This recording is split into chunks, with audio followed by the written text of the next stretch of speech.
The historic meeting between Pope Francis and Patriarch Kirill in 2016 in Havana, Cuba, breathed new life into the dialogue between the Catholic and Russian Orthodox churches.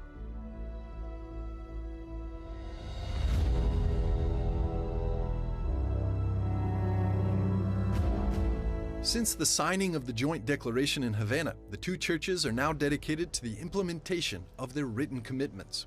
The points of collaboration range from overcoming the challenges of the contemporary world, the support of the traditional family and Christian morals, offering joint help to persecuted Christians, and the revival of devotion to common saints.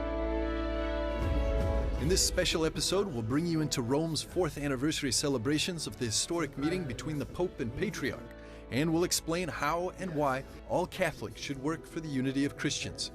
Also, stay with us to enjoy sacred music that unites West and East.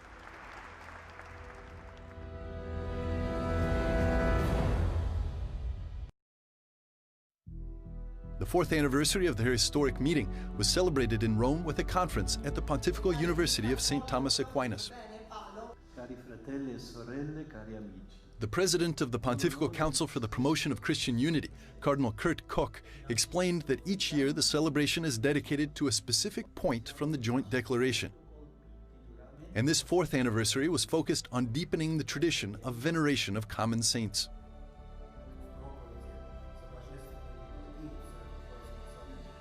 The artist and designer of mosaics in the Redemptoris Mater Chapel in the Apostolic Palace, Ivan Rupnik, touched the theme of the spiritual dimension of the liturgy that's celebrated in the communion of saints.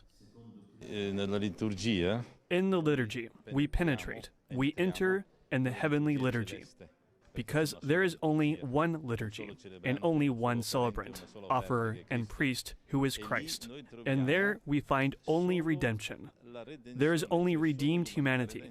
There we see them as humanity, as the letter of Ephesians says, humanity which is filled in every aspect by Christ. And there, in heaven, there is only the communion of saints. And if we on this earth are divided, it is up to us to rethink why. But if the saints are saints because they manifest in themselves the body of Christ, so then they are in communion.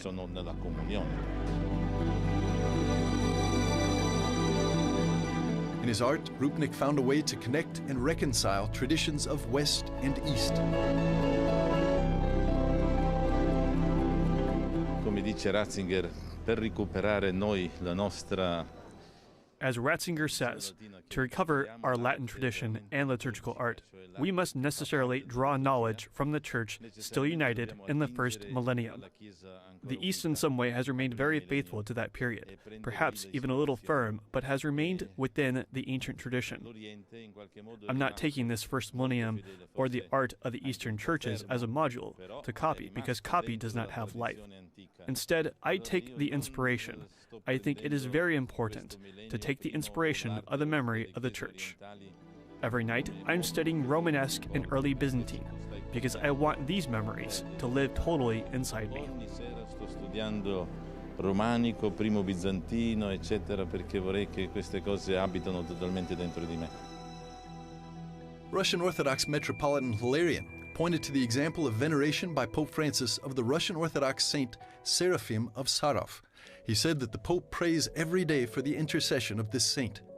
Another example of this so-called friendship of the saints is veneration by Russian Orthodox of a Catholic blessed from Moscow, Dr. Haas.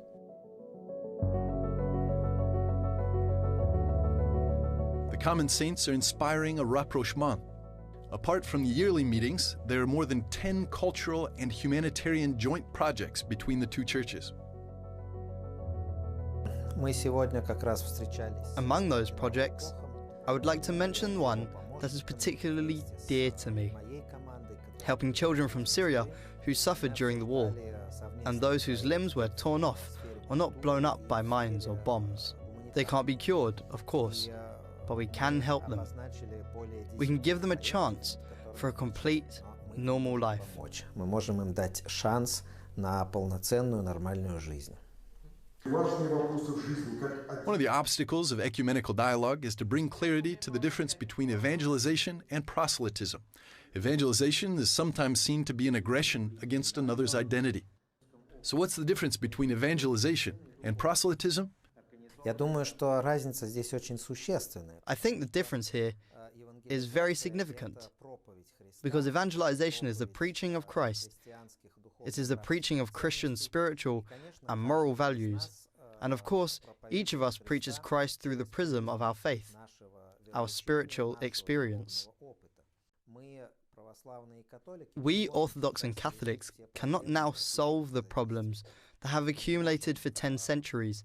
We cannot eliminate theological differences, but what we can do is to learn to perceive each other not as rivals, but as allies. Opponents are proselytizing, and allies are engaged in evangelization. We have a huge missionary field in front of us, which includes millions and even billions of people. And there is enough room for all Catholics and Orthodox Christians in this missionary field. Only if we have the strength to work and not to fight with each other and help each other, on the contrary. И друг с другом не ссориться, а наоборот друг другу помогать. Pope Francis cherishes the good relations between the two churches. A day after the celebration of the anniversary, the Holy Father welcomed the Metropolitan and Russian Orthodox delegation at the Apostolic Palace. At the conclusion of the meeting, Pope Francis asked the Metropolitan to send his warm regards to Patriarch Kirill and to tell him that he would like to meet him again soon.